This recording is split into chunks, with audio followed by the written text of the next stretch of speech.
rather than Dr. Dylan Shanahan, because it's more big mouthful. Is that okay? Yeah, that looks like Thank yes. you. Okay, amazing. Thank you. We're just connecting. I'm going to have to put my glasses on. How are you, Kim? Oh, we're live. Yay, we're live. I just asked, how are you, Kim? You good? I'm doing great. I'm so excited that this all came together. It's just a special day. So thank you. Well, thank you, and obviously thank Dylan. It's just amazing for me. I was just saying before you joined, Kim, to Dylan and his mum Vikki. Everybody, I'm here with Dr. Dylan Shanahan, his mother Vikki, and Kimberly Warner. We're here to talk about Dylan's amazing memoir. Here it is. But I was just saying, Kim, before you came on, that reading the memoir had that same effect on me, like when I read a lot of all of Pema Chodron's work and any great teacher's master's work, because I felt like I could just, I read and my focus and concentration can kind of waver around a bit, but I had this feeling like the words, it was changing my cells. Do you know what I mean? Like it's working on so many levels because the meaning and intent is so absolutely pure, like no time wasting, it's just like, it's so embedded with consciousness and awareness. I feel the same way. Right. And even earlier when we were recording some of the work for the docuseries, Dylan would deliver these essays read by his device. And it was just always like, these bells would go off. So I'm thrilled. Yeah, I could feel it in my cells and I could feel it washing through me and having an effect on my system and on my nervous system and on my consciousness and on everything, even if I made no effort at all, to understand or read or practice or whatever it was. And I think, maybe that's one of the great lessons of the book is to, in that sense, to make no effort, no trying, just to be with the work, right? Yeah. And that's why I really, for many reasons, and it's also, beautifully written. And there's some very profound and brilliant poetry in here, and it's teaching. So for all of these reasons, I asked if we could all get onto a conversation, and amazingly, you both said yes. So for those of you who don't know and aren't familiar with this, Dylan has written this memoir, The Liberation of Being, and I'm just going to read just a little bit of the back so you can get an understanding of who Dylan is. So Dr. Dylan Shanahan is a dual doctorate graduate in Naturopathic and Classical Chinese Medicine from NUMN. Despite being diagnosed with ALS in 2018, he continued his studies with remarkable resilience, earning honorary doctorates in 2019. Dylan now shares his insights on the resilience of the human spirit through his writing, inspiring others with his journey. I just want to note too, and my screen is small, but I think I see Dylan tearing up right now. So this is just so I'm going to start crying. It's what a beautiful thing to be honored for your life and your life's work, Dylan. Yeah, it's remarkable. Kimberly, on that, do you want to tell us a little bit about how you met Dylan and how you came to champion his memoir, and a little bit about your relationship? Yeah, it kind of, thanks to Dylan, I was putting my feelers out in 2019 for people that were living unfixed because I was unfixed myself and didn't know how the hell to do it. Dylan and I are in the same area, went to the same university.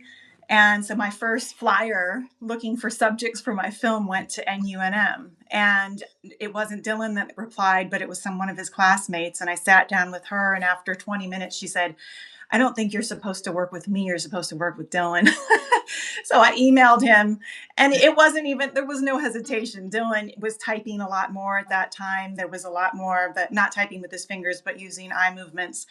And Dylan, I remember you were just like, I think we've collaborated in a past life before, so let's do it again. You were like all in. And I think a month out, you were about to travel to Arizona for a best friend's wedding. You were getting on a plane with all of you were just so brave and courageous and just meeting life as it met you. And from there on, we were working together. The docuseries, of course, is edited. And so I had all these volumes of things he'd written that weren't in the docuseries.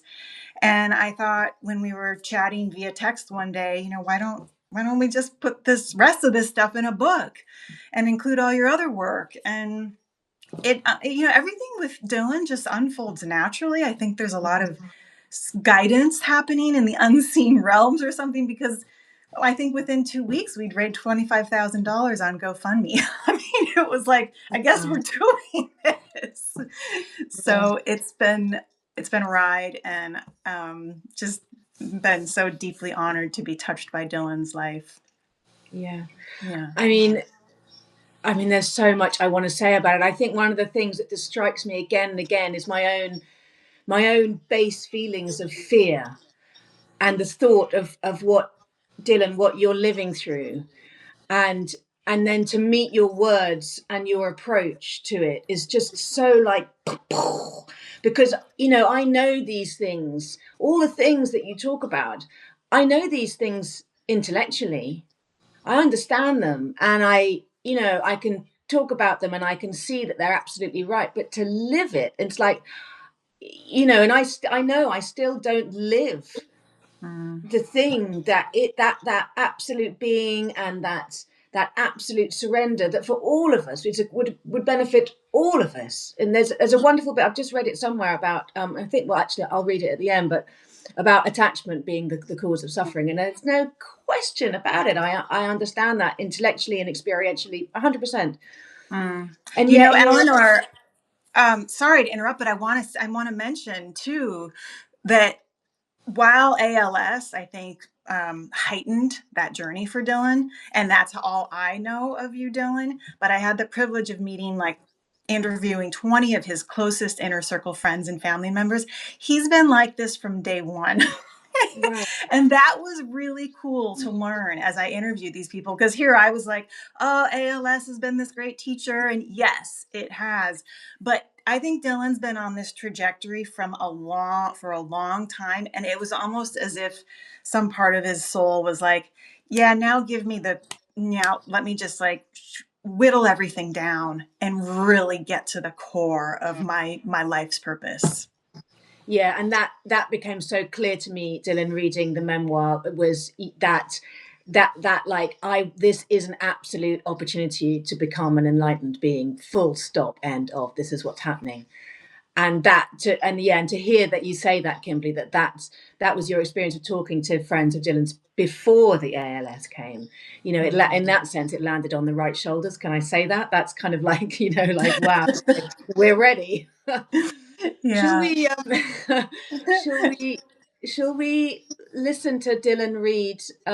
We've got a pre-recording of Dylan reading a chapter from his memoir, and we'd really love to share that with all of you listening. So, yes. Do you want to set that up? So I've got it queued up, and just to clarify, it's not Dylan's voice; it's his device. I don't have the privilege of knowing Dylan's voice, but here I'm gonna turn my microphone a little bit so that it's coming out of my computer. So here we go. This is in response to why his life matters. Why am I here? Or why do I matter? Why am I here is surely an esoteric question with as many answers as there are perspectives to approach from. Then we might rule out the obvious reasons why I don't benefit society. Clearly, I am not here to be a surplus contributor to the economic growth of our GDP. Medicaid has provided me with incredibly expensive equipment, as well as the Department of Education canceling my enormous student loans to get through medical school because of my terminal illness disability. I can't work, and the state pays for my ongoing medical expenses, housing at a home for people on ventilators staffed with nurses, and my food. I would argue that it is not the purpose of any of us to be merely a cog in the wheel of the capitalistic machine. How can we begin to quantify the value of a life? Neither can I justify my existence on some grand productivity. Everything I do is slow. I'm like the horse wagon in the face of the steam train pulling in the Industrial Revolution. My mind might move at the speed of light, but my output is limited by my eyes and tablet interface. What was already a slow process of typing with my eyes has become even slower and laborious as I have developed problems with my eyes. Now I am not even on a horse, rather a mule. Further, there are many days that I am feverishly sick that I cannot muster the energy to do much of anything. Between these two factors I am only able to produce very tangible work. Therefore, it is futile for me to base my worth on what I can do, what I can produce, or what I can make. Again, I am an exaggeration of universal truths. Everyone's value is not dependent on what we can do or produce. It's inherent in who we are, in our being. I aspired to become an author, which I might still do, although the current reality of such slow typing makes writing something of that length hard to imagine. For now, it is reasonable to conclude that I will not benefit society by the books I will leave behind. What can I hope to physically give future generations? It would be something condensed with meaning and guidance, like a formula in word form, namely poetry. Again, we are speculating why I matter to others based on what I can do or make, which we have already established. Equating our worth based on what we can produce is fictional, the falsified materialization of the soul and spirit. It's so tempting. Who can resist? Of course, what we do is important and has value. If we overemphasize doing relative to being, then people with disabilities or chronic diseases that prevent us from doing much don't matter and are not of value. All people have implicit value, and I hope my life clarifies this as a human being and not as a human doer. Who am I? Why I matter is in my being. I'm in the process of experiencing that fully, but I can say that I am someone who has endured lifetimes of hardships. A few years ago, I was an able-bodied individual. It is almost impossible to imagine what I have gone through because it is so far removed from our experience. The loss of identity, social status was paramount. Those are transient parts of our external validation and ego. To persevere, the death of those opened new space in me for more authentic identification as a human spirit. This level of surrender through my life and disease process benefits us all. Much like the birthing process is one of the most extraneous, painful experiences, it's also the creation of life. Through my enduring of such humbling and painful experiences, I too am birthing life into the world, life of consciousness, spiritual emergence in our materialistic consumer culture like weeds growing up through cracks in the concrete. On a more practical level, I am, or hope to be, an example of contentment with living. Being alive is the supreme miracle. To be able to experience life in the full spectrum of its natural ebb and flow is the greatest gift. I try to keep that in mind every day. It helps me feel grateful for my existence, simply to be alive. I was down to about 15% of normal breath capacity over 2 years ago due to weakness in my diaphragm. I would probably not be alive today without the tracheostomy and all the expensive equipment I need to survive. So I feel like my life is a present from the love in the world. There are obviously a lot of problems in our country, but my life is an example that our society has roots of compassion. I would not be alive otherwise. There is an interdependence and symbiosis of life, especially human life. I've gone on quite a few hitchhiking trips in my day. One thing I enjoyed about hitchhiking is that it gives someone an opportunity to be kind, reminds us of our humanity. In a way, my life has become one major hitchhiking adventure, floating on the kindness of others.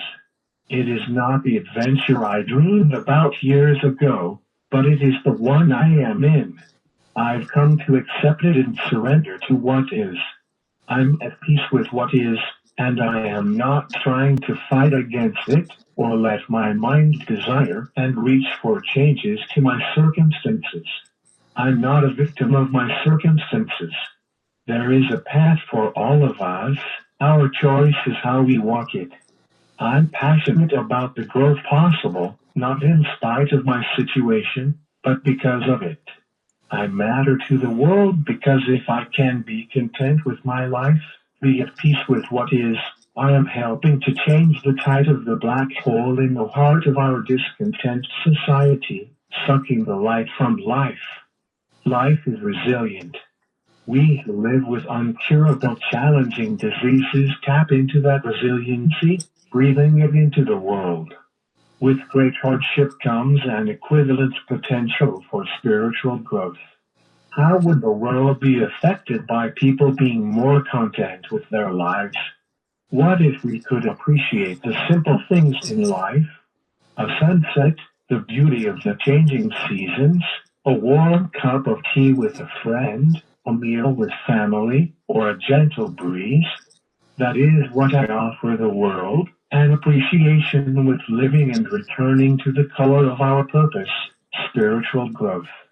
I have, now more than ever, the potential for growth and spiritual revelations, because my life has been whittled down to the most essential elements. We are all a sack of vibrating particles held together with quantum strings. My soul's evolution plays a tone that resonates out on everyone's soul strings.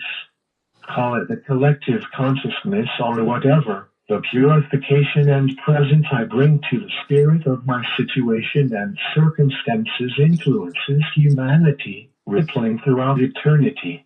My value approaches infinity as I approach the promised land, the spiritual spring of inner knowing. I am here.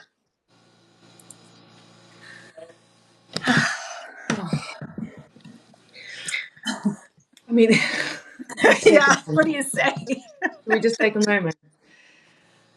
I mean, there are so many lines in there.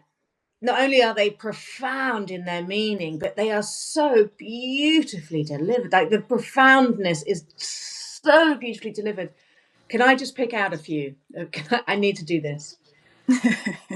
I need to. So I am an exaggeration of universal truths. I mean, come on, Dylan, seriously, that is just, it's just like, oh my God, it's just like right on the money, and also literarily, it's just beautiful. Okay, I've got there's this whole bit in the middle. Okay, I'm going to find it. Because I highlighted. Oh, here we go. I love this.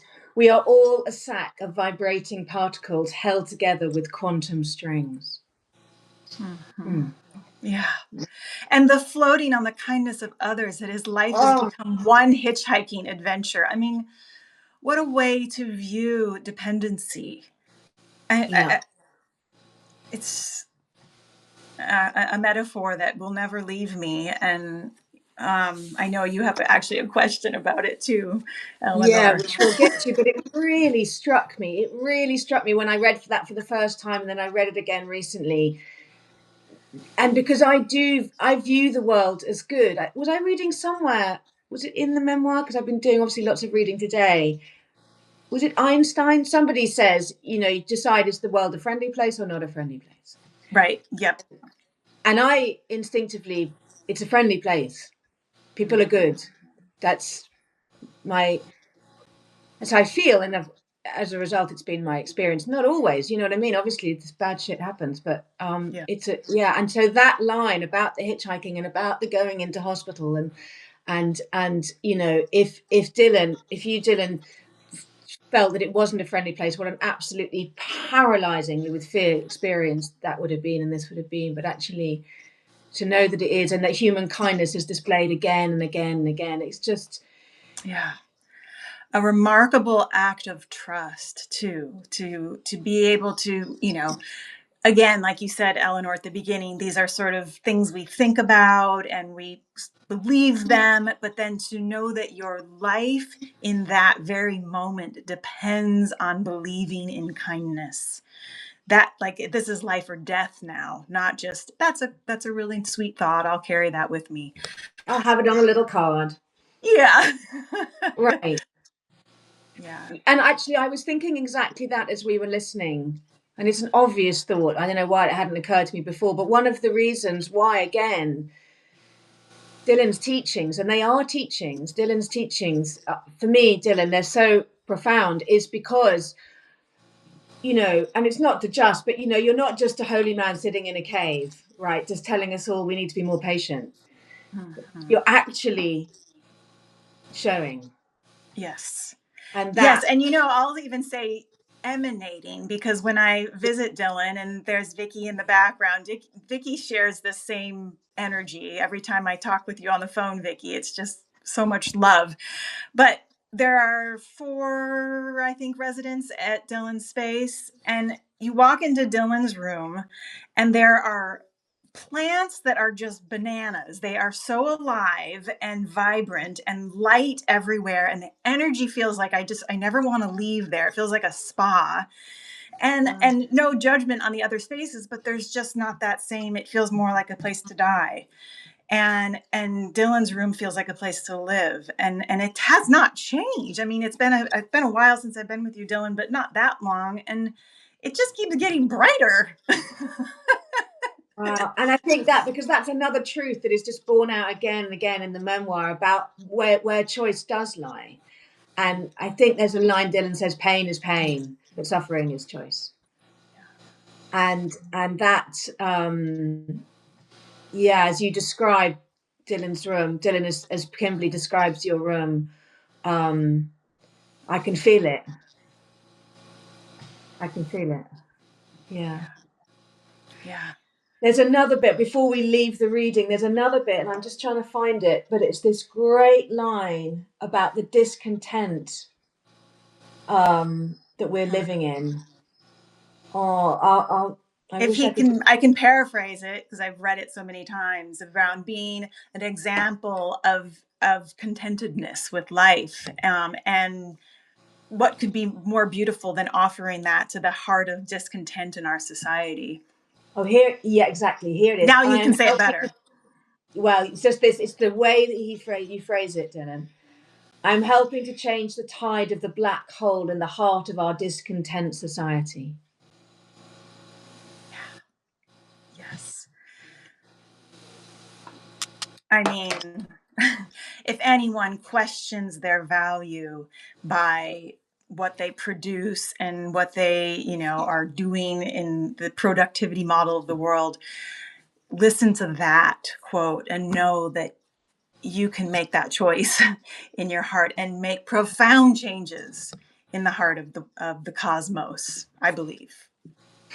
That was another thing that occurred to me as we were listening, because I'm sure we all experience, in terms of our relationship with the political world and the environmental world, a sense of overwhelm, a sense of smallness, a sense of what can I do, and but the fact is, and it is a fact, to live with that lightness of being and to practice that lightness of being every day, or as much as we can with what resources we have to hand, is a huge, exactly as Dylan is doing, is this huge impact and gift on the structure of this universe, and therefore to every single one of us and ourselves. And that's what the place I always arrive at, actually, when I feel overwhelmed, or I feel like I don't want to go out on the street and demonstrate or write to my MP or do any of those things which are apparently the doing things, like this will do the thing, you know what I mean, when I just want to sit quietly, and that impact. And in fact, this entire chapter, Why We Matter. I mean, I hope everybody listening, I hope you all buy the memoir, and I hope you sit and read, and that, because I mean, all of the chapters are brilliant actually, but the Why We Matter one, I mean, it's relatable on every level. Certainly I relate to it, you know, that idea of value. And I always feel like I'm having to fight for my right to be here. And I know that's a product of messaging and not the truth. Yeah, absolutely. But to have it reiterated and put so eloquently and beautifully, and coming from a person of real experience and great intellect, who knows exactly what you're talking about, Dylan, is triple impactful. So I want to thank you for that. Beautiful. Yeah. Because, you know, as well, I was thinking as I was listening to it, there's no doubt that sense, I don't matter, is at the heart of so much suffering and warfare, right? So much suffering. I don't matter, so I'm going to amass a fucking great army on the border and invade because I don't matter.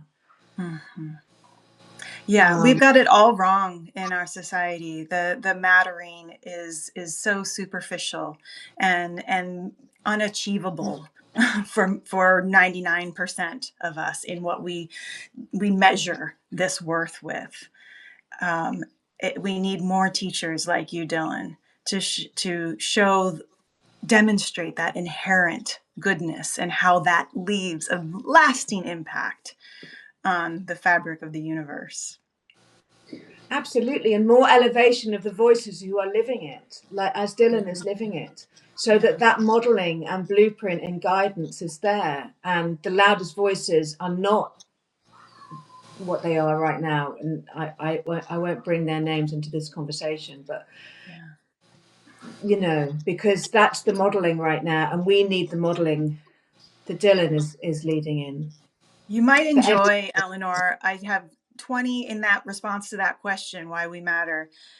20 individuals from the Unfixed series. They're all 1-minute snippets of them talking about why their lives matter. And they're all a little bit different, but individuals with chronic illness. And so that was kind of the angle. But you would be surprised at how many people approached it with variations on a similar theme, but also very vastly different. So it's something that has been stirring with me, especially within the chronic illness community, because we are, you know, the dregs of society in terms of what we can produce.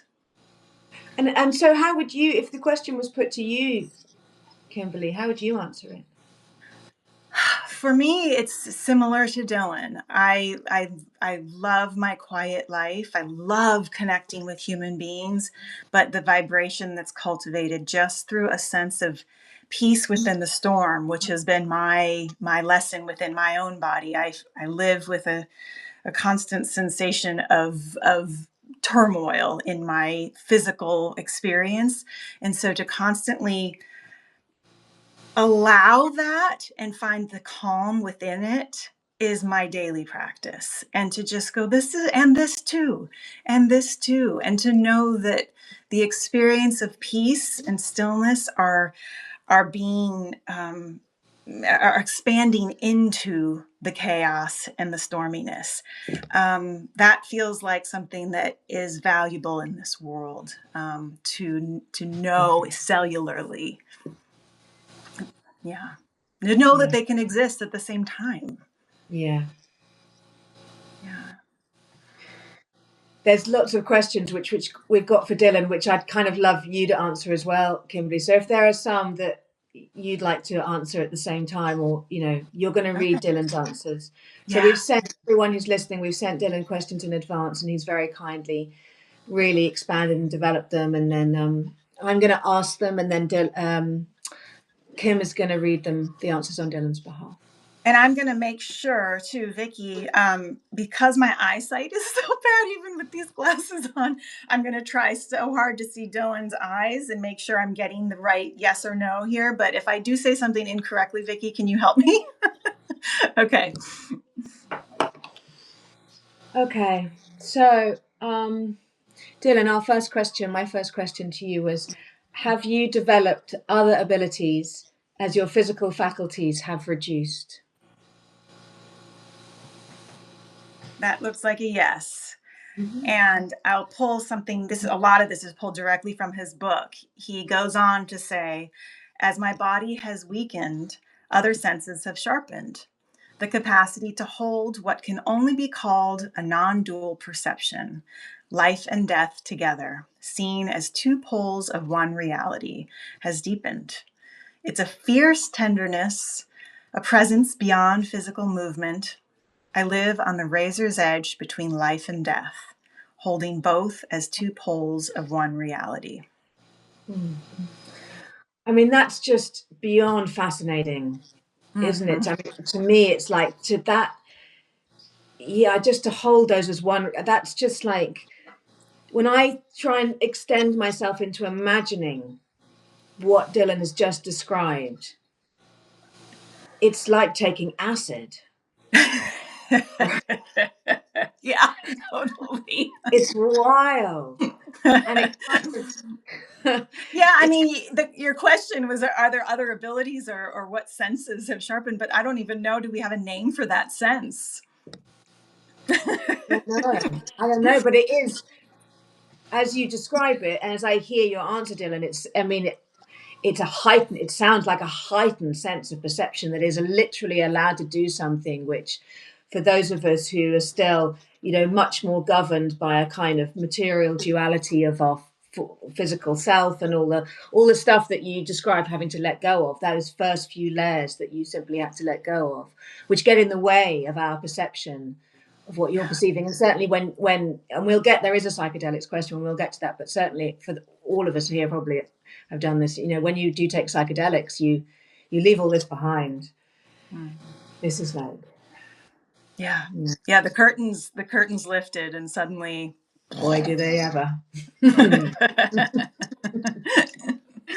Got a question on that, but it's near the end, so let's go to the next one. So my next question, Dylan, because I'm listening to telepathy tapes, my friend Chloe sent them to me, I sent them to Kimberly, and I wondered if you were listening to the telepathy tapes. No. I see Vikki shaking. Is that a no, Vikki? Okay, yes to no. No. Although, Dylan, I think I sent you a link to it like months and months ago. I highly recommend it because we're all going bananas over it through here. However, We'll meet you on the hill. Yeah, I have a suspicion, because there is a place on the telepathy tapes that a lot of these mute and autistic children are telepathically meeting at, and they call it the Hill. And boy, do I wonder sometimes, Dylan, if you're meeting them there. I really would like to know. Me too, and I would like to know. Yeah. But Dylan does have an expansion on that answer. He says, throughout my life, I've explored many channels of communication beyond the physical, intuitive, energetic, and even poetic ones. Listening deeply, even without words, feels natural to me now. And this, actually, I remember we had an episode on intimacy, and Dylan talked about how important that listening has become, and how this almost kinesthetic vibration of connection and communication is happening with his friends. They'll put their hand on his shoulder, and he can reach out with his energy to share with them. So, yes. Yeah, and I think that was why those two questions came one after the other, because that was kind of my curiosity was really all around that. Yeah, like that, whether it's completely new faculties discovered as other ones have reduced, or whether that heightened where you're more able to literally manipulate and move your energy around and reach out. And it's really, really beautiful to hear. It sounds to me like a fine tuning, Well, and I think Dylan would also give a nod to, I'm forgetting her name now, that I interviewed. She's his Qigong mentor, and she was from NUMN. And back when Dylan was training to have his own Qigong studio, and he an Aikido master, and all of that, fully functioning with his body, you were already excelling with Qigong and Aikido. But he's continued the Qigong to this day. And she comes and visits him, and they do all of the exercises, but just by moving energy with Wow. his mind through his body. So I would imagine it's become quite powerful in there. I would imagine that's absolutely wild. Yeah. Yeah. If we get a chance to speak again, I would love to hear more about that, Mhm. Dylan, because that sounds absolutely extraordinary. And Tamara also, Stout. That's her name. yeah, Nod and to also, Tamara Stout. say her name again. Tamara Stout. Okay. It also sounds kind of logical in terms, because what little I know, it's an energetic practice, right? And the body is the last leaf on the tree in terms of what's happening. So it would kind of make sense that if the body then reduced its capacity, that the central core of it would expand anyway, right? Absolutely. Wild. Yeah, I imagine the work that Dylan is doing, like we can't see it, but that it's out like here, like doing, that's what I imagine. Yeah. Wild. Boy, I wish there was a device, Dylan, that, I mean, it was 3 years ago that you were like, maybe I only have 6 months left. And then you knew that you wanted to stick around for Dune 1, the premiere of the movie to come out. And 3 years later, so now I'm thinking you might just be here for another 50 years. And by then, we will have the technology for you to be able to tell us what this experience is internally. This would be great. Yeah. Okay, so my next question, and actually I was afraid to ask this, but I asked it anyway. Are you afraid?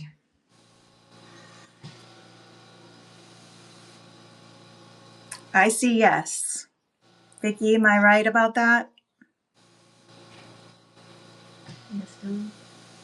Yes. Or no?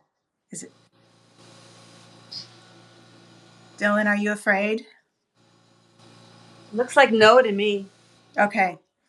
Yeah, thank you for clarifying that. So, Dylan's answer here. For me, in my conscious self, I am not afraid of the cessation of my body or death. The language of dying doesn't align with my beliefs around that transition. So I tend to use words like passing, not away, though, because conservation of energy, where energy can neither be created nor destroyed, is true for life as well as death. For me, passing is a returning home to a non-local, atemporal realm of spirit that is superimposed with our physical reality, but only accessible to the highly evolved spiritual masters, or through passing over when the body can no longer contain the spirit. What a beautiful process to have the veils of our warped perspectives overly attached to the physical reality cleared away.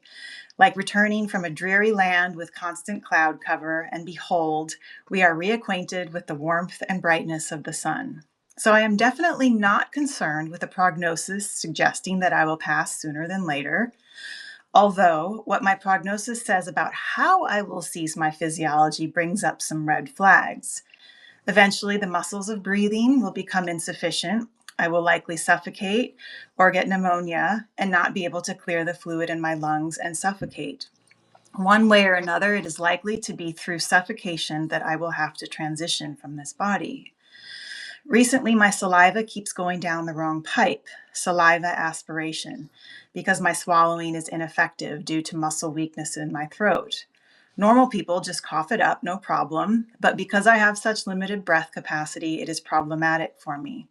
Since I am too weak to cough it up, it stays longer, festers, causes my lungs to secrete music to decontaminate it until it eventually obstructs my airways. I have a lot of practice with micro suffocations. I would like to say that I am more at peace with the projected progression outcome of ALS, maybe a little bit, but ultimately it seems that passing by suffocation is a serious challenge to maintain a peaceful state of mind through. It is a rather violent tearing of one from the breath of life. I still have time to train in equanimity.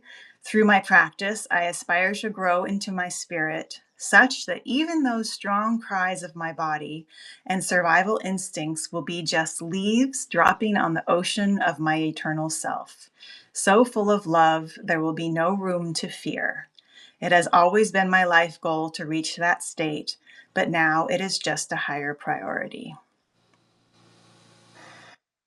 So that's a doozy to swallow. And I'll preface, this was written, Dylan, I think probably 2 years ago. So you've had lots of practice in microsuffocation since then. And I would wish I could hear how that's changed for you now. Do you, can I ask, do you still fear suffocation?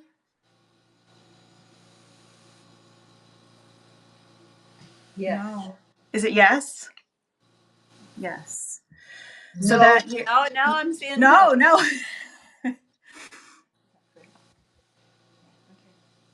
No. Yeah, so that's been a couple of years of practicing this, like he said, the strong cries of my body. And how do we, that's like basically undoing hundreds of thousands of years of evolution. Yeah. To tell your body to not freak out when you're suffocating. Yeah. An almost impossible task. Like, it would be okay if that task wasn't possible, because it's literally, hundreds of millions of years, hundreds of thousands of years exactly of our body's evolution. It's like, it's I don't know how that is undone, but clearly in the last 2 years, that practice, again, this is what's being shown, which is remarkable. And I would love to know the doorway that he has found into the room where he's able to do that. That's completely phenomenal. And the other thing I felt listening to your answer, Dylan, was how really grateful for being allowed to be up close and listening to someone willing to talk very clearly about death in its structural and physical form. Like, this is what's going to happen to me. That's an amazing, to be allowed to be up close and listen to somebody say that. It's kind of amazing to me. Like, I want to thank you for that, because I've been up close and personal to all kinds of death and all its kind of variants. And I'm familiar with all the grief and the fear and there's all those bits. I'm familiar with those, but that language just around talking about it like that, I'm not. It's not something I've been allowed to be around before.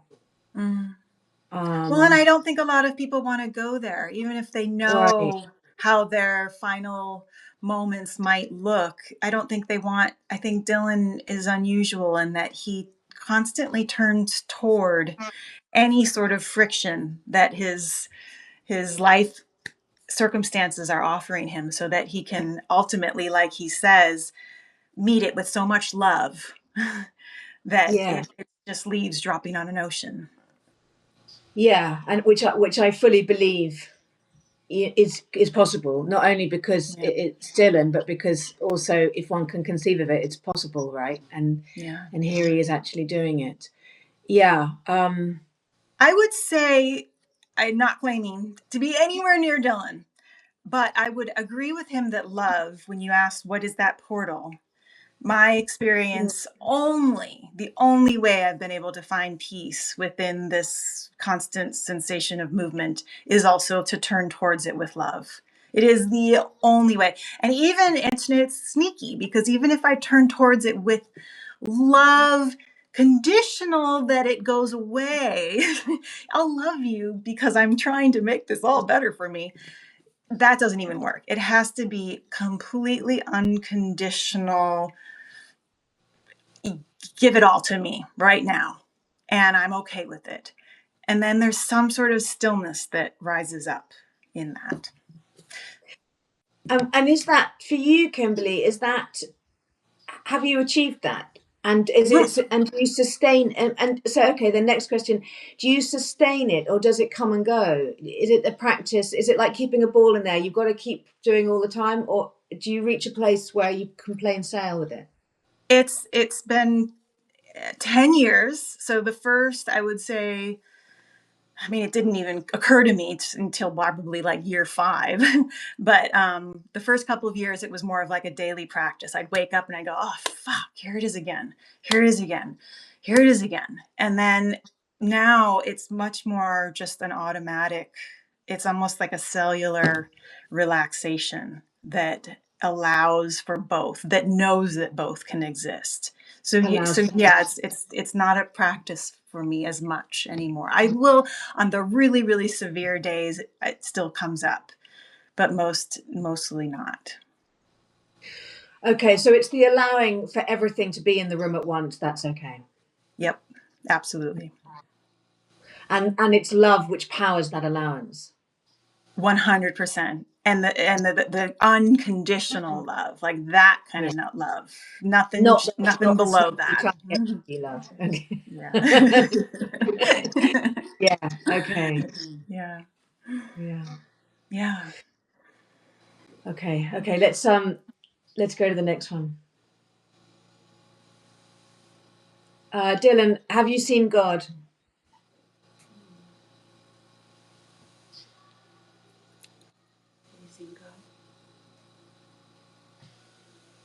That's a no.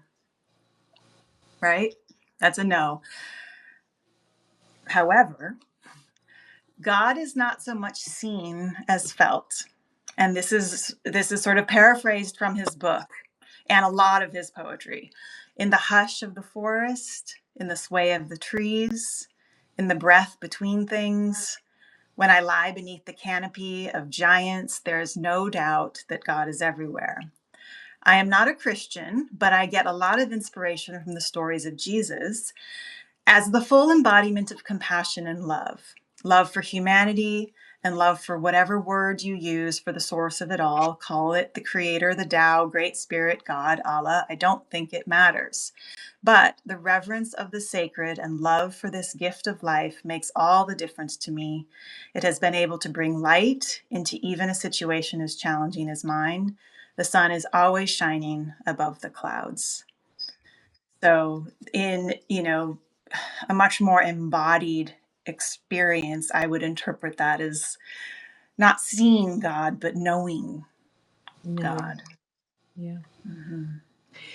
It made me think as well about, do you know Robert Faulkner's book, The Others Within Us? Mm-hmm. Yes. And he talks about the horrific trauma that he experienced, but he knew, or he learned, that the self is pristine. So there was always the pristine self, which simply was not harmed. Yep. The sun above the clouds. Right. And Yeah. I've learned to that a lot recently. I'm a survivor of childhood sexual abuse. And so that really struck me as well in terms of trauma and recovery from it and the pristine self. Yeah. Wow. When I talk about it, my brain goes completely blank and I can't remember what we're talking about. Well, so I just finished Sophie Strand's book, The Body is a Doorway. And she also, is in this process of working with early childhood sexual trauma, but has leaned into more of what she calls humble mentorship with the more than human world. And that sense of wholeness is understanding that the ecosystem of herself is not, it's a doorway. It's not a wall, and that universe is so much wider, and that healing is so much wider, and that also her wound, the early wound, is an invitation to that risky collaboration that might not have otherwise been opened because of the early trauma. So she's sort of rewiring it as an invitation to collaborate with the rest of the world and find wholeness there.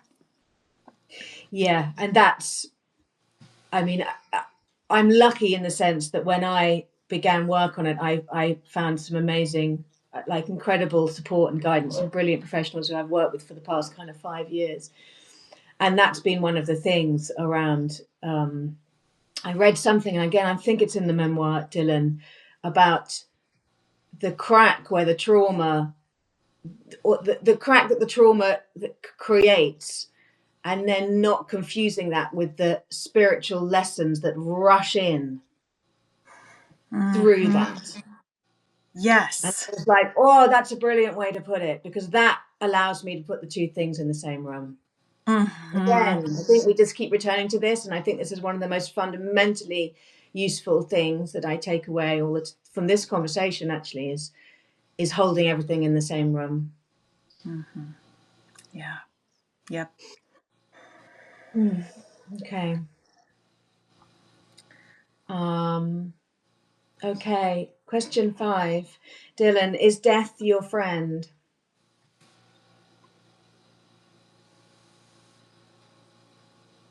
That looks like a yes to me. Yes. Oh, is that a yes, Vikki? Every time Yeah. it is a yes. Okay.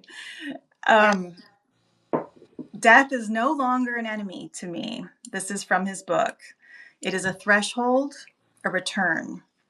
As I wrote, there's always a return, or the sickness takes you to the ultimate return. Death feels less like an end and more like a coming home. It is a threshold. The sickness that strips me down also prepares me. I do not walk toward death in fear, but as a traveler returning to a home I've never left, only forgotten. Death is not a failure. It is the soft closing of a chapter. It is the river bending back towards the sea. It is surrender, not defeat. It is coming home. Love that. Yeah. And Dylan: is life your friend?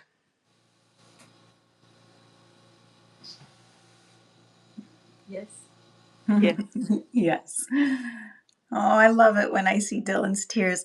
There's just sort of this, they come up from such a big place, Dylan, you fill a room, and we're on a little screen here, and you're just filling my room here. So yes, life is friend. He writes, even amidst decline, life keeps revealing itself to me. In the smallest breath, the quiet sway of a tree, the unexpected kindness of a stranger, life has become less about striving and more about listening. There is no part too small to be sacred. Each moment offers its own wholeness if we are willing to meet it. I love that. There is no part too small to be sacred. Yeah. Yeah, we go all over the world looking for that sacred, don't we? And Right. and it's like Dylan is, well, he could have said, well, screw it. I guess I'm not going to meet all of that in my life, but he's gone, no, I'm going to find the sacred. Yeah. And it's going to be right here. I'm going to cultivate it. Yeah. It's that choice which is so remarkable and so generous. Yeah. It's an incredibly generous choice to have made. Before we go on, I just want to check in with Dylan and you, Kimberly. We're definitely going to go way over the hour. Is everyone okay? We've already been on for an hour. Is everyone happy to just keep going? I'm okay. I want to check because Dylan sometimes has to have an aide come in and clear his pipes. So what do you think, Dylan? He's good. Okay. Doesn't need a suction. Okay, great. Okay, so just let me know. Let's just keep going, and then if there's a moment when it's just like, okay, enough now, just let me know. Okay. So, yeah, I asked this question because of that line, I am an exaggeration of universal truth. So my question is, Dylan, is there a funny side to your experience?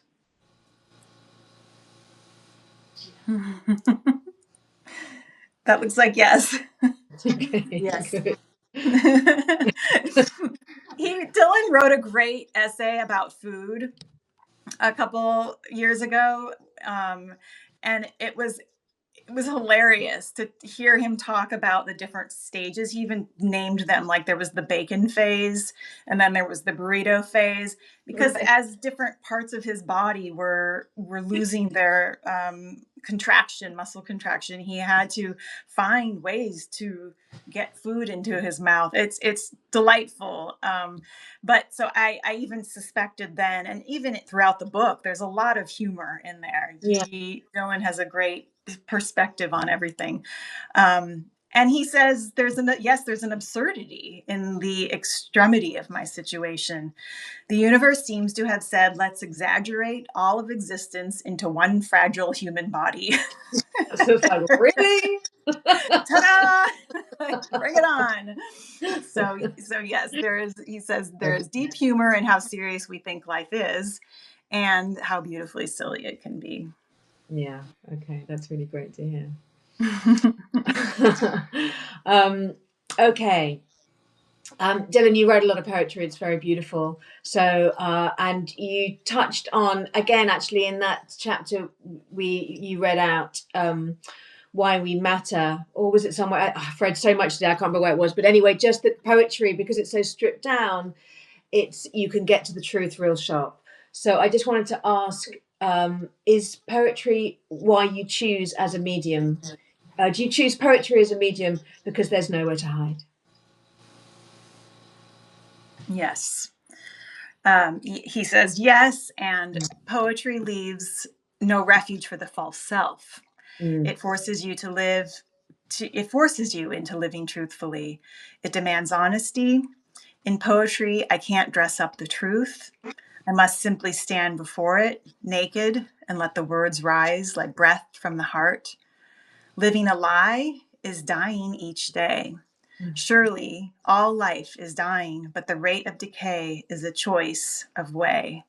So he wrote his first poem at 12 and then filled journals throughout the years with his poetry. And a lot of the poetry in this book, well, I would say maybe half, was written post ALS, and then the other half was written from his younger years. So for him, he says it was my purest expression. Yeah. And he would like me to read one of his poems. So I'm going to read it. It's, if anyone wants to follow along, it's chapter 113, page 113. It's called Rumi Meets Huang Di, Inspiring Meditations. Tilting our inner, God, I really need new glasses, guys. Tilting our inner ear to the fire, resonating out both ends of the candle's light, within, without, and all about. Listening for the guiding light of truth in all its totality. On that day, how easily excited it will be to rise from slumber, maybe even being inclined to help the sun were our place not to rise together. How joyous the moment will be when that outward-looking fire of awareness reunites with that inner longing of water's resting place, on inward reflecting pools of desire to be whole. What voice do you use to talk to such a one? What title would you use to reference it, if every day could be one with the beloved? Would that change your tone or color of the day? For in the sun rays would not only be the warming of skin, but also the guiding vector back within. How long can you hold the light of attention to burn through, to where the fire meets the other side of the waxed tunnel? Now is the time to come home to our inner source, where looked and looker meet. One eye, spelled EYE, /I, for both, and beloved, and both for my beloved. One I for both. I love that. Yeah. So a little. Dylan, are you reciting poetry? Do you recite it in your head? Like, is that happening, or is there things? Is it happening? This isn't one of the questions. I just really wondered. Does it? Yes. Tom? He said yes. Yeah. Mhm. Yeah. How beautiful, and how Yeah. unlucky are we that we don't get to hear it. Hear it. I know. I'm going to develop the machine. I'd like I to chime know. in here. I'm not very technically minded, but I'm going to figure this shit out. Yeah. I'd like to chime in here about a few years ago. Dylan asked me to find his journals, and I found them, and it was a project, a really fun project for us to work on. When I would come once a week, I scan the journal, email it to him, and then he'd tell me which pages to copy, and then we'd put a poem up, and fix the punctuation, and there'd be like this one poem, Resurrection of Fall. It says, "Chrisman colors of autumn like the flames of purgatory." Here's the line I just, "Stripping us down to the bare, naked branches of youth." And I went, oh, Dylan. Now that line, Yeah. Mm. it was really fun for us. Yeah. Share And that. fun for you too, because I'd imagine he wasn't sharing those journals, Vikki, with you when he was younger. So, oh, looks like she's got to attend to something. Okay. Well, the next one is related. Okay. Dylan, did poetry choose you? Yes. Yes. Yes. Yes. In many ways, poetry was a lifeline long before I needed one. I often wrote before I understood why, as if the words themselves were carrying me towards healing before I knew I needed it. Yeah, I mean, I had a conversation with Sherman Alexia the other day here Dylan, he's a poet, and because I just wanted to understand poets better, because I'm not a poet, I'm a novelist. I have written poetry. In fact, I wrote my first poem when I was 12, and I do have some, but I always feel like poets kind of sit at the top table in terms of that connection with God. Like that, the poetry just comes straight from God, whatever God is, for me, because it is so pure and so extraordinary. Can I ask you a question that's not, do you think of yourself as a poet? Are you a poet, Dylan? Yes. Yeah. Yes. Yeah. Yeah. I think poets breathe rarefied air. There's something extraordinary about them. Yeah. And, when we were putting Dylan's book together, there was the early discussion of like, maybe, it's just the essays and the interviews. And is it too much to add the poetry? And Dylan was just adamant. And I'm so glad you were, Dylan, because this was the essence and the through line, really, that holds your entire journey together. So I think he knew that all along. Yeah, I think you were absolutely right, Dylan. I think actually the entire balance of the book, because it's got essays and letters and diary entries or your prose, and then the poetry. Yeah, it balances it really beautifully, and it means we get all these multiple perspectives, not just from different people in your life, but from you. Because as a poet, you're delivering a perspective that you're not delivering when you're delivering prose pieces. Yeah. So Yeah, and it also even shows the trajectory of ALS, because as you notice, some of the poems get sparse, more and more sparse as it gets more and more challenging for him to use, for you, Dylan, to move your eyes. So in a way, it's almost like your body and the disease process was also shaping the poetry and refining, asking you to meet it with such integrity of each word, because each word counts. I mean, I would watch him type, and Dylan, I mean, I don't know where you're at now, but it would take sometimes a half an hour to type a sentence. right. So each you better sentence choose your counts. word. Yeah. And it felt as well, the later poems feel like, such, again, like a direct, so Dylan, like it feels like you're talking directly out and sometimes asking difficult questions. And some of them are, that I can hear the upset and the fury and the feeling in there and that, and they feel such like everything is stripped away and you've got an absolute straight line to God. Again, I use that word loosely. I don't know why. I have this thing, like, I am absolutely not a Christian, but I think just because of my material conditioning, God just does. I've tried so many other words, but the truth of it is that's the one that just sits real easy. So I hold it like, okay, because I know exactly what it means to me. I just wish it didn't have all the connotations of all the other stuff. Anyway, that was a side, but it feels like that. So yeah, it feels like there's a complete strip away, Dylan, and you're just talking right to God, the universe, the great blue yonder, the south, the hill, and it's really powerful. And I could feel that in those poems.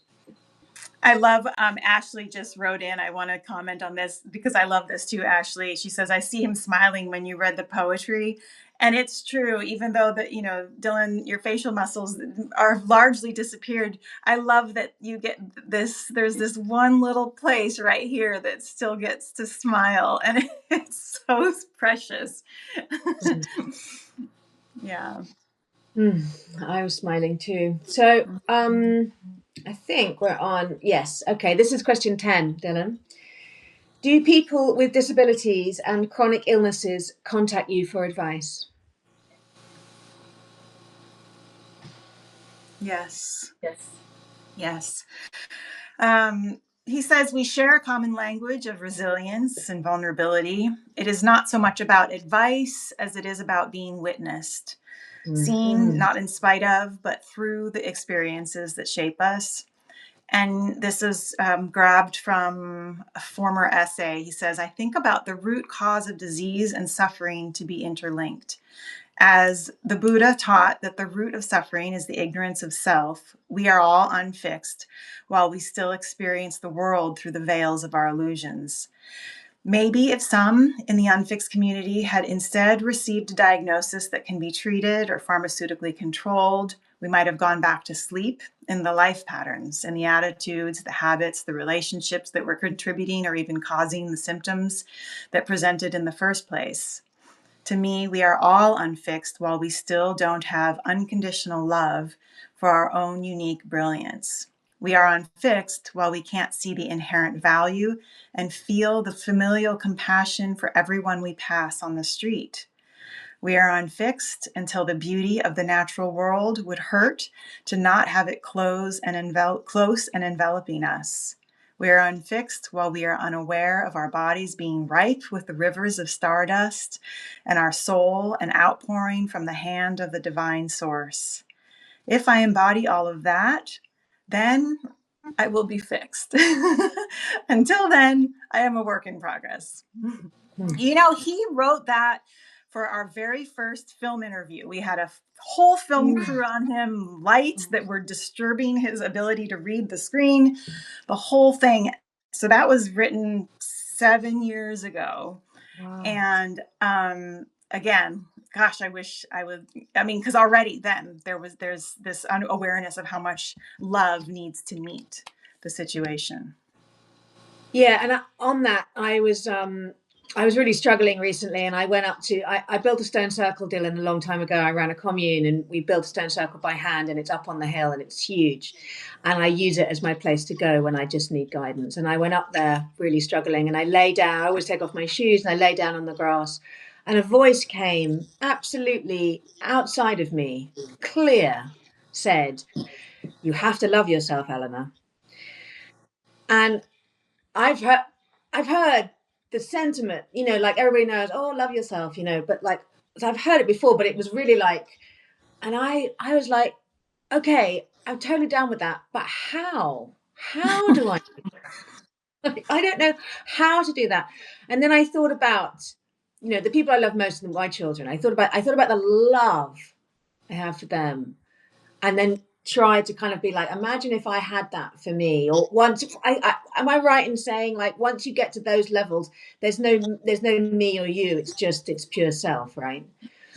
But I struggle with it, and it leads on to our next question. But just to end this strange anecdote of mine, I was then lying on the bed, and my cat was lying on the bed with me, and I was telling her how beautiful she was and how wise and how much I love her and thank her for looking after me and stuff. And she said to me, imagine I am you. As I was it's just like, Aw. Kenny, you are so clever. Okay. So that's how you do it. That is how you do it. I was like, That okay. is. Yes. And That is how you, that is it literally how truly you do it. is. Go to that most innocent place where, whether it's your child or your pet or a flower, and start there. Because like Dylan says, until you are aware that our bodies are ripe with the rivers of stardust, all the bodies, all the bodies, we are all ripe with stardust. So why not love that? Yeah. And that is undoubtedly my present, the highest in my awareness and consciousness right now. That is my work, is that the deepness of that, not the just like, daily affirmations in the mirror shit, but the act of, Yeah. So Dylan, the next question leads on to that. Do people struggling with life contact you for advice? Yes. Yeah. Struggle is universal, he says. Illness just strips away the distractions that normally shield us from it. What I offer isn't answers, it's presence, like he said earlier. On a more practical level, I am or hope to be an example of contentment with living. So we're going back to the why we matter. And being alive is the supreme miracle. So I think, when people are coming to him struggling and looking for advice, it's to be able to experience life in the full spectrum of its natural ebb and flow is the greatest gift. Allowing the struggle, knowing that's part of it, knowing that this all of it is part of this supreme miracle of being alive. We are so desirous of one and not the other. Yeah. I'm doing my best to paraphrase for you, Dylan. I hope I'm okay. Somewhere on the soul level, we did have past lives together. In the future life, we'll be like, you said that wrong. Kimberly! Dylan, tell me, is it true that the evolution of consciousness can only happen collectively? Yes. I don't even have to look at him to know that answer. As within, so without. We are cells in a larger body. Healing and awakening can only unfold when we recognize our independence. My liberation is bound to yours. So, given the imbalances of our bodies and minds, environment, and economic system, few realize the critical point that all life now faces. Fewer still feel there is anything that they can do about it. But I had found my calling amidst society's metamorphosis. Healing and awakening can only unfold when we recognize our independence.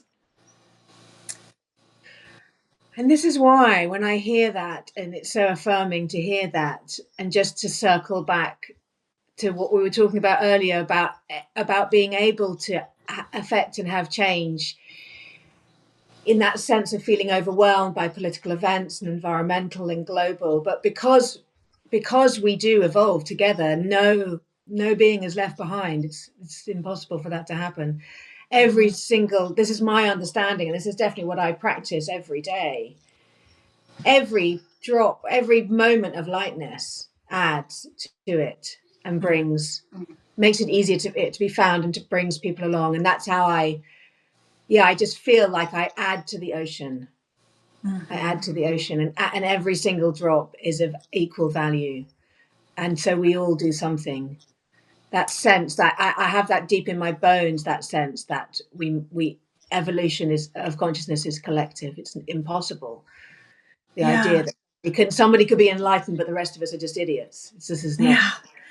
And there's so many ways to protest. I'm seeing a lot of popping up now around how to protest the government we have here and how to work with that. And yes to all of the marching in your streets and all of that, but I don't want to exclude the power of what Dylan is also doing. And I think sometimes we even forget that some are not able to do that, and that doesn't diminish or don't want to, or feel frightened to do it. There's a million reasons why somebody might not want to go out and protest, but exactly what Dylan is doing is absolutely of equal value. It has equal impact. There's no doubt in my mind.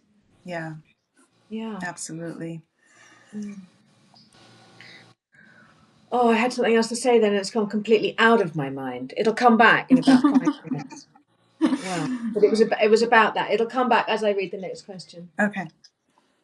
So, Dylan, as you know, well, based on what you were talking about earlier in terms of using it's not an allegory of hitchhiking, you really did hitchhike around, and in that were constantly greeted by the kindness of the world and how much it taught you about the world, it being a friendly place, and has made this journey, there you are in the hands of others, less frightening than it would have been if the world was an unfriendly place. So my son is in Armenia, and he is going to travel back overland from Armenia to England, and he's planning on hitchhiking. Not that I can stop him, but shall I let him? And you said yes. Yes. Which is so cool. Wow. I just have to say, Bjorn just popped up, Dylan. This is your friend Bjorn, and the only reason why I know that is because he emailed me about a month ago trying to find you. He just popped up and he said, "Hey, it's Bjorn, just another drop in the wave of life." And if I'm correct, I think Bjorn was one of your hitchhiking buddies. So No way. yeah. Okay, That so is that was total magic that he literally just popped magic. up. Oh, thanks, Bjorn. Yeah, Jeez. I have I love chills that. all over. Oh, me too. Jeez. Wow. Oh, I'm seeing Aw. angels. Far Man. out. Yeah, Thanks, that was Dylan. cool. If you did that, thanks very much. That was really Yeah. cool. Oh, So yes, okay. to your son hitchhiking, trust is an offering, not a guarantee. Trusting your son is an offering to both him and to the world, a chance to be trustworthy. So it really is. I love that you define it that way, Dylan. It's a two-way experience for someone to be trusted. He writes also, and I think I want to make sure I'm not being redundant from the opening, but a lot of people join, so they might want to hear this anyway. They didn't hear. One thing I enjoyed about hitchhiking is that it gives someone an opportunity to be kind, reminds us of our humanity. In a way, my life has become one major hitchhiking adventure, floating on the kindness of others. If we all look deep enough, we'll see that we are all dependent on each other to survive. And I think about the famous Einstein quote, Eleanor, where he says that we must answer the question for ourselves, is the universe a friendly place? Our answer to that question provides our most basic orientation to the world. I remember the couple times I've had to go to the emergency department at the hospital in an ambulance. I couldn't bring my communication device because it connects to my wheelchair and they wouldn't allow that in the hospital bed. I had to go into a totally new environment with new people who I can't communicate with beyond a blink for yes and a side to side with my eyes for no. If I believed the universe is an unfriendly place, it would have been a petrifying experience. So.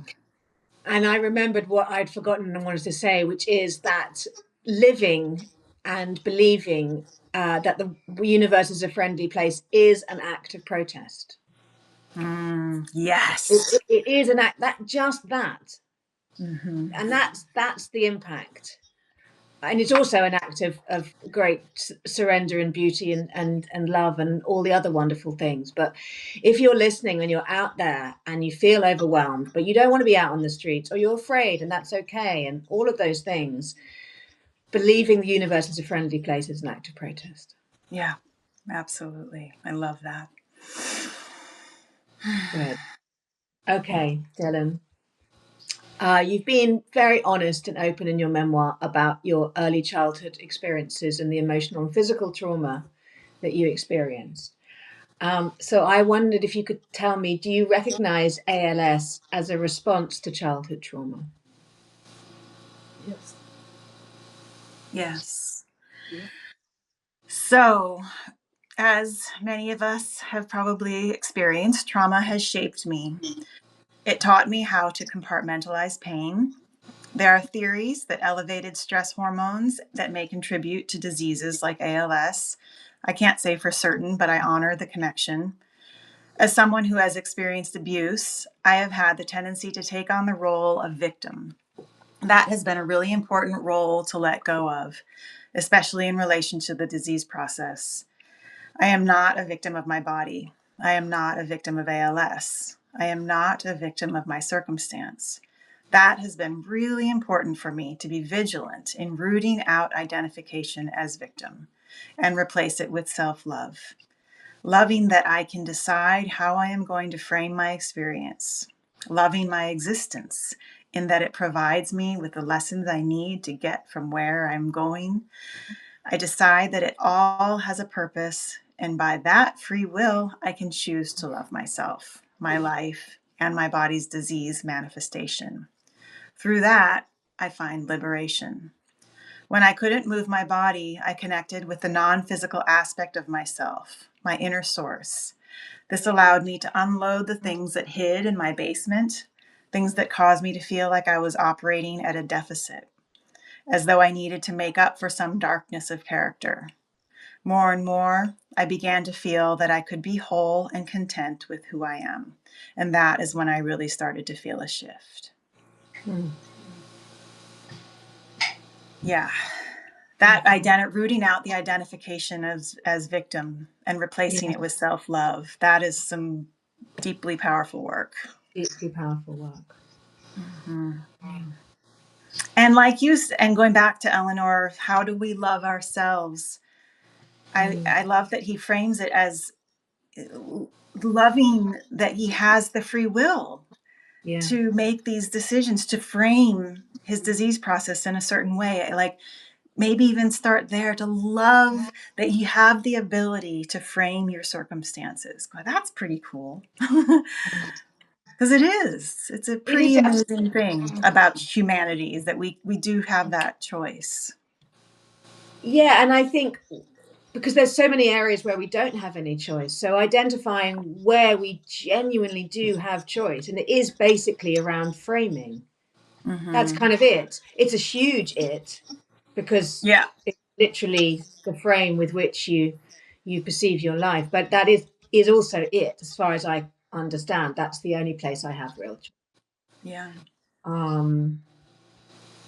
Yeah, I think the trouble I have with it is like it's like I've got I don't know whether I'm doing it or not. I think that's what it is. It's like I'm not, because it's entirely conceivable that I just don't recognize it because I wasn't taught it. You mean whether you're loving yourself or not? Yeah, exactly. So I kind of sit with that as well. I'm kind of curious about that because I can just feel a kind of, what I can often feel is just a kind of silence.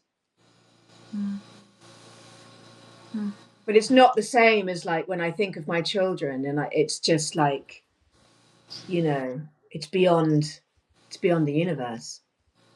Gosh, that's interesting. So there's a real visceral experience from what you're saying when you think about the love you have for your children, but maybe that it's not as visceral when you're thinking about the love you have for yourself.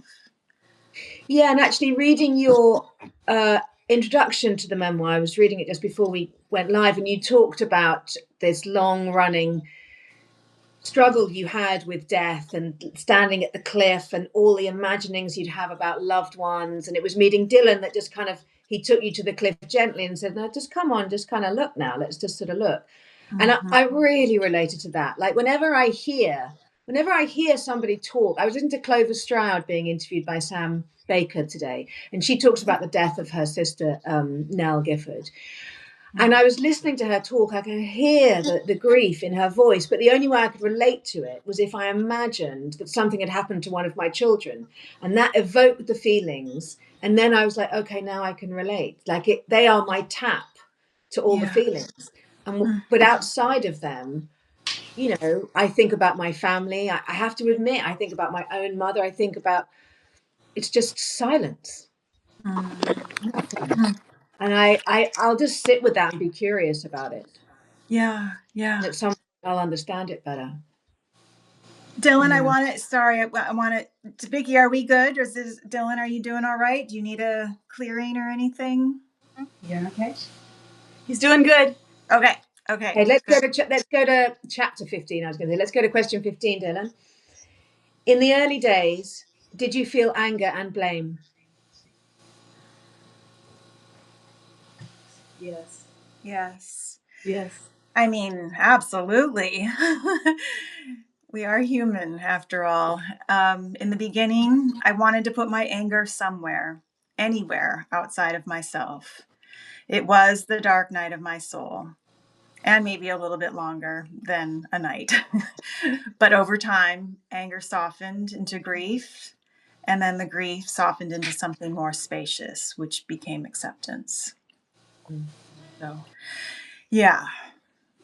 And I think Dylan goes into that in the book also, those early stages. I love how real you are about that period of your life. And I know, I mean, just on the precipice of graduating from 6 years of medical school, a new marriage, a whole career ahead of you, a life of service. Wow. All of that was taken away. So I think anger is an honoring of your life at that point. It wouldn't be anything other than that. How could it be anything other than that? Mm-hmm. Yeah. You talk a lot in the memoir about smoking pot, and in some degrees it's framed as a substance abuse, Dylan. But I wondered if you also benefited from smoking it, or still do ingest it in some way now. Do you also benefit from smoking pot? He said yes. Yes. Yeah, there was an interesting, and Vikki, you might be able to clarify some of this too, but I think it was earlier on when Dylan was getting his undergrad at Lewis and Clark College, and it was 9/11 happened, and I was actually at NUNM when that happened. So at the same medical school Dylan was at, but the 9/11 did the same thing for me as it did for him, where all of a sudden I was like, fuck it. I don't want to, I don't know what to do with my life, but I'm out. And I dropped out. And Dylan dropped out of Lewis and Clark because of a similar thing. Am I correct about this, Vikki? Yeah, he was on a football scholarship, and he was majoring in physics and math, and he was an RA, kind of like a dorm mother, and he had all these jobs because it was a quite expensive school, and he didn't show up for a football game, and we drove there and found him, and he was camping in the woods. He set up a tent. He was like, I'm not going to be an RA, so I don't have room and board.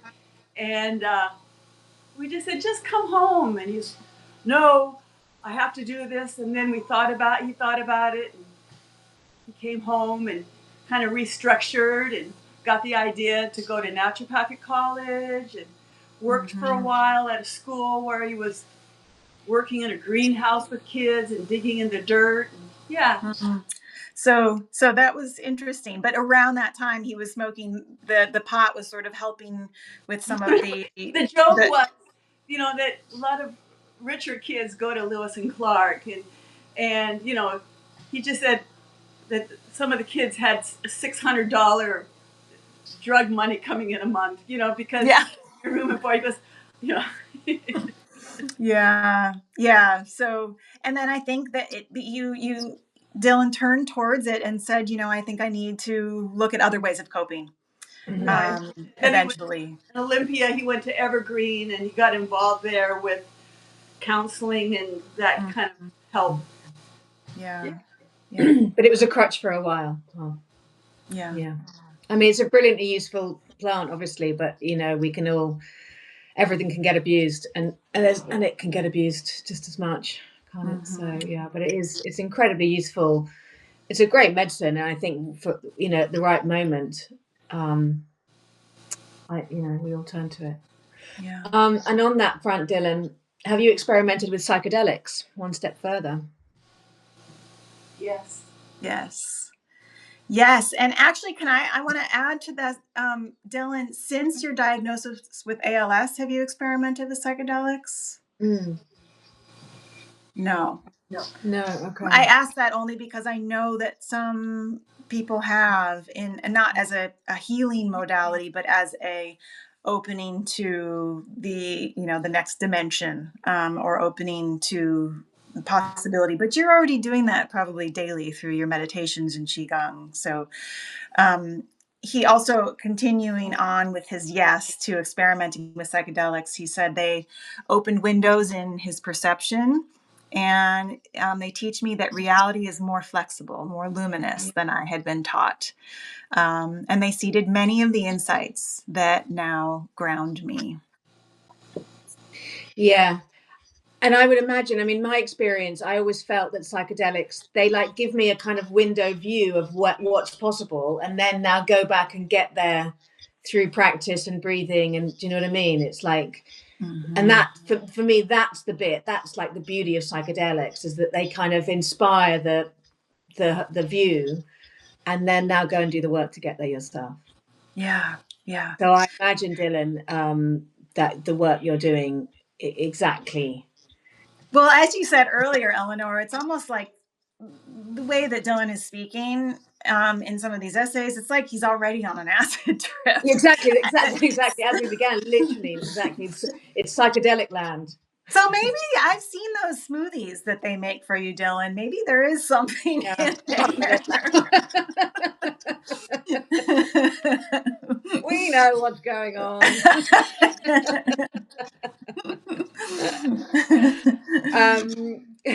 And on that front, Dylan, do psychedelics have a place in medicine? Yes, absolutely. He says true healing requires touching realms beyond the rational mind. Amen to that. Psychedelics, when used wisely and ceremonially, can unlock doors conventional medicine doesn't even acknowledge exist. And I think basically, we have this very binary idea of what healing is.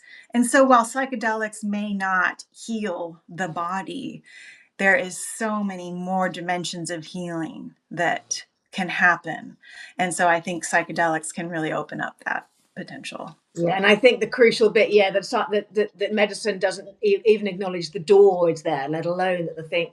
That's the bit. I mean, I pray as hard as the next person that medicine does get to a point where it's really embracing, again, holding all these realities in one room.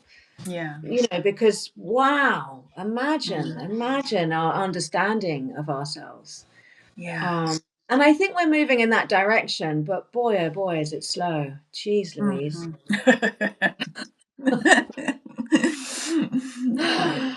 Dylan, do you believe it's possible to halt ALS? And do you put energy into that? Yes. No. I see no. Yeah. So, well, there was two questions there. Let's ask them again. I'm curious. Okay. Dylan, do you believe it's possible to halt ALS? Yes. Yes. Yes. Now, do you put energy into that? You put energy into it? Yes. I think that was a yes. Okay. Yeah, even some of his more recent writing, I and then it's always in his voice, which is a little funny and casual, but he's like, I'm still open to a miracle. He says, however, acceptance and hope are not opposites. I work at being at peace with what is, and yet the human spirit naturally reaches toward healing, toward wholeness in every breath. So it's interesting because for him, Dylan, you talked a lot in a podcast episode years ago with Pierre, I remember, he's a Zen monk on the East Coast, and he had a question for you about equanimity. And you said that equanimity is remaining balanced between the cravings for pleasure and repulsion of unpleasant sensations. And in that balance between the poles of craving and repulsion, ability and limitation, I have felt a deep peace. So we are constantly, and so this is maybe an example of why he may not be putting as much energy into the miracle as much as acceptance. He says we are constantly labeling situations good or bad, like we do with sensations, either pleasant or unpleasant. In relation to chronic disease, we can't see the lessons and growth that could come through this experience. For the growth of the soul, the experience with this disease could be exactly what is needed. Don't get me wrong, I am not being fatalistic. When they told me that I was diagnosed with an incurable terminal illness, I tried everything in hopes to finding a cure. The difference is that my relationship to the disease process didn't change. I made my peace with it while I was searching for a cure. And I have made peace with it while I live with it and continue to pray for a miracle. Yeah. And so again, I mean, that is a perfect example of holding all of those truths in one room. Mm-hmm. Yeah. Yeah. Beautiful. Yeah. So, okay. Hi everyone, we're back again. A little technical problem. So the next question is about Jean Gebser, and I'm just going to, for anyone who doesn't know who Jean Gebser is, I'm just going to read just the intro on Wikipedia. This is a philosopher that Dylan, I know you really align with his work, Dylan. So just for people who don't know, Gebser's major thesis was that human consciousness is in transition, and that these transitions are mutations and not continuous. These jumps or transformations involve structural changes in both mind and body. Gebser held that previous consciousness structures continue to operate parallel to the emergent structure. Okay, everyone got that? Homework on my desk.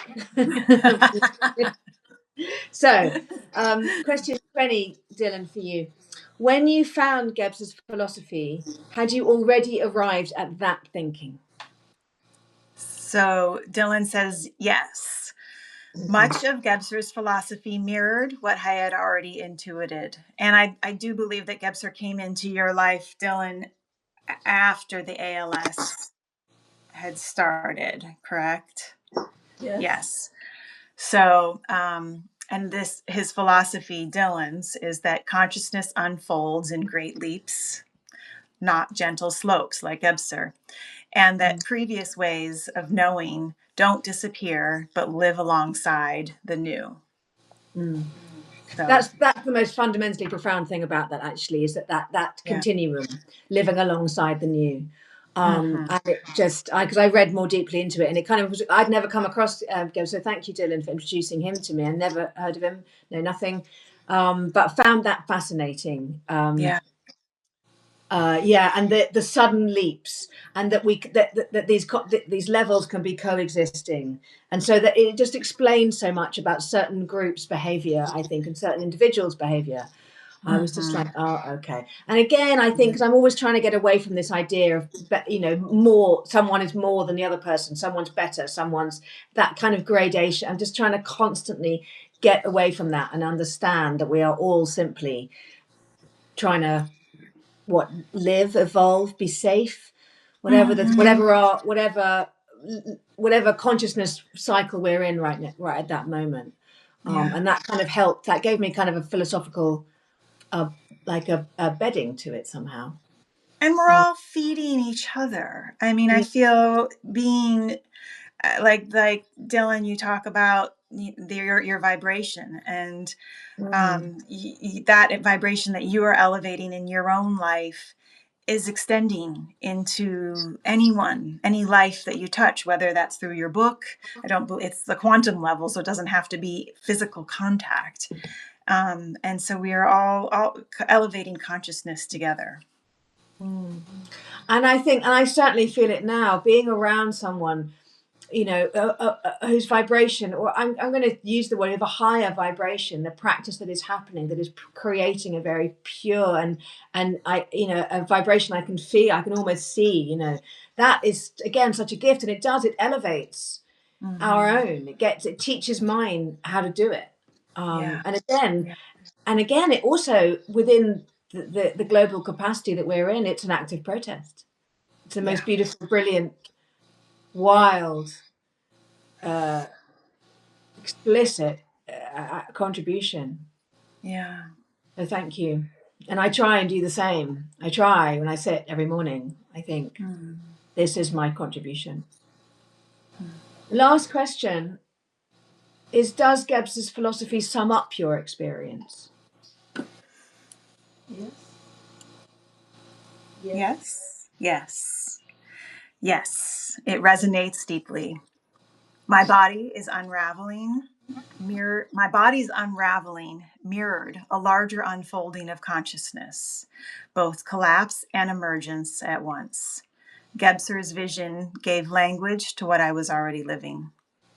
I have always been on a quest to know myself, to become a fully self-realized human being. Although that is fundamentally a spiritual endeavor, since what I am as an eternal being is spirit, and what is eternal is truth. The truth is also, as taught in Chinese medicine, that the macrocosm resides within the microcosm. This helped me to see that the spiritual truth of who I am, what I am, is holographically revealed to me through my body. Heiner Fruhoff, who is the director of the Chinese medicine program at NUMN, he would often say in Qigong classes, I am in the universe and the universe is in me. I believe the universe is interchangeable with spirit. My body is therefore a window into my soul. How great is it to have something tangible to work with, to reach for the stars. So that is the background to my inner dialogue with my body as the sacred temple. I have discussed earlier some of my affirmations to experience the totality of my being through the sensations or symptoms that arise. It is either all divinely rooted or none of it is. I don't believe that I can choose to label one a curse and one a blessing when it is convenient for me. All manifestation is of the source, or none of it is by definition. Yeah. That is a great teaching. That is, gosh, Dylan, where in the world? I think that was taken also from the very first interview from 7 years ago. So this just gives you an example. And 7 years ago, Dylan, I was not using his voice to speak, but was also very much using his eyes to write. And so all of this, he would just spill out before we would do these interviews. And so 7 years of living like this. I want to, Eleanor, please develop the device so we can reach inside of your brain, Dylan, and know what you've learned in the last 7 years, because you were already speaking truth. Yeah. Wild. So we've taken up a lot of your time, Dylan, and I'm really grateful for it. That's the end of the questions. And what we would really love is I'd really love just to sit in silence for a little bit with you and with Kim and with your mum. Just a minute or two. Is that okay? Can we do that? Yes. Great. So this is a chance just for everybody who's with us. We're just going to be. Yeah. And when we come, I just wanted to acknowledge how much I appreciate you suggesting this, Eleanor. We've been talking for an hour and a half, and yet the space that you live in is a lot of silence. And so I love that you're honoring the intelligence of that space so that we can meet there instead of just having Dylan, you meet us here. So thank you. Yeah, that's exactly it. And what I'll do is we'll come out of it and I'm going to read one of Dylan's poems when we come. Okay, let's do it.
Atemporal world.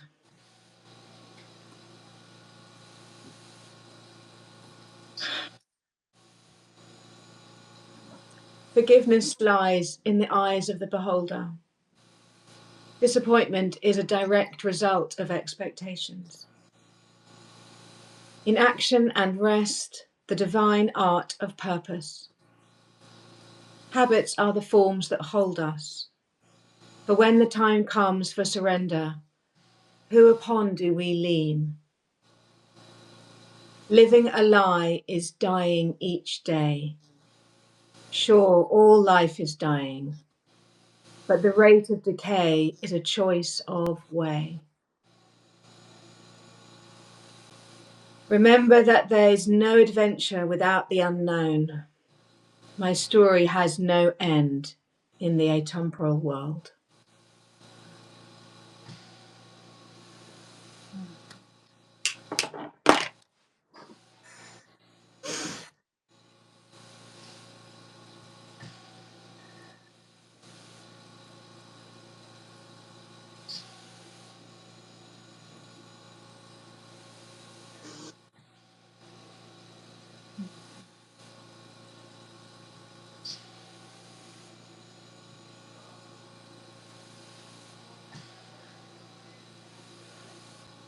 Dylan, hearing your ventilator while we were in silence is a sound that I'm going to remember now. It wove itself into the silence that we were holding, and it just expanded. It felt bigger, and it was like, this is Dylan's breath. And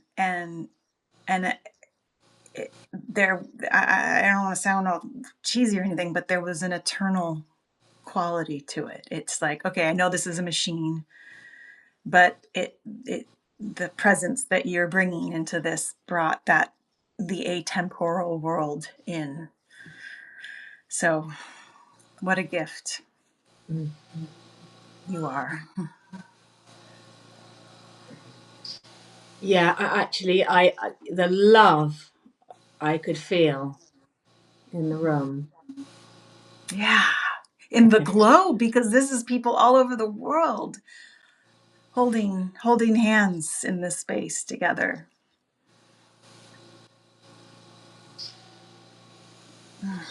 Thank you, Eleanor, for Well, making thank this you. happen. Thank you both. Thank you all. Dylan, we're going to let you go. We've had so much of your time. Vikki, thank you so much. Kimberly, thank you. Thank you. I love you all. We're going to do some really clever stitching together. I don't know how we're going to do it because... Oh, easy. Just send me the files. Okay. Done. Okay, Love amazing. you. Love you all. So amazing. I hope I see you all soon. Bye. Bye. Bye. Bye.